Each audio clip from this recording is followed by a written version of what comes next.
Halo, pada kesempatan kali ini saya Siti Juma Khairia dari kelas 12 MIA 1 SMA Negeri 1 Sebuku akan membuat video praktikum korosi pada besi. Yang pertama, kita menyiapkan alat dan bahan: 4 buah paku, 4 gelas plastik, 3 buah karet gelang, minyak makan, 3 plastik es, air aqua, larutan garam, dan yang terakhir larutan sabun deterjen atau rinso. Setelah menyiapkan berbagai macam alat dan bahan, kita masuk ke bagian 2, prosedur kerja atau cara kerja. Pertama, beri tanda berbeda pada setiap masing-masing gelas. Kedua, masukkan minyak makan pada gelas A, air aqua pada gelas B, larutan garam pada gelas C, dan larutan sabun deterjen pada gelas D. Ketiga, masukkan paku pada masing-masing gelas dengan setiap gelas berisi 1 paku. Yang keempat, tutup gelas A, C, dan D dengan plastik es dan diikat menggunakan karet gelang. Dan yang terakhir, amati perubahan yang terjadi selama 7 hari. Nah, berikut ini merupakan hasil pengamatan jumlah karat yang saya dapatkan selama 7 hari.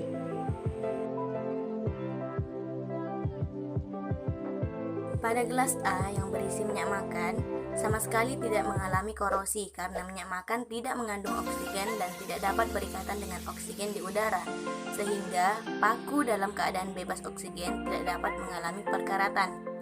Pada gelas B yang berisi air aqua, dari hari pertama sudah mengalami korosi dengan jumlah korosi yang terus bertambah sampai hari ke-7.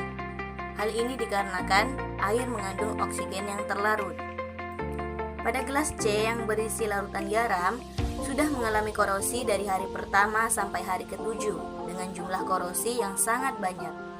Hal ini dikarenakan terdapat kandungan air dan kandungan oksigen dalam larutan yang menyebabkan korosi, dan proses korosi yang terjadi dipercepat oleh kandungan NaCl yang bersifat elektrolit. Yang terakhir, pada gelas D yang berisi larutan sabun, dari hari pertama sampai hari ke-4 sama sekali tidak mengalami korosi, tetapi pada hari ke-5 mulai terjadi korosi sedikit. Semua ini disebabkan karena air sabun juga merupakan larutan yang bersifat basah, sehingga mampu untuk menghasilkan korosi.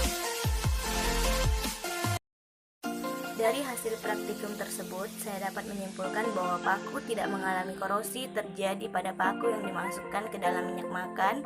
Hal ini bisa terjadi karena minyak makan tidak mengandung oksigen dan tidak dapat berikatan dengan oksigen di udara, sehingga paku dalam keadaan bebas oksigen dan tidak dapat mengalami perkaratan. Dan pada larutan-larutan lainnya, paku akan mengalami korosi.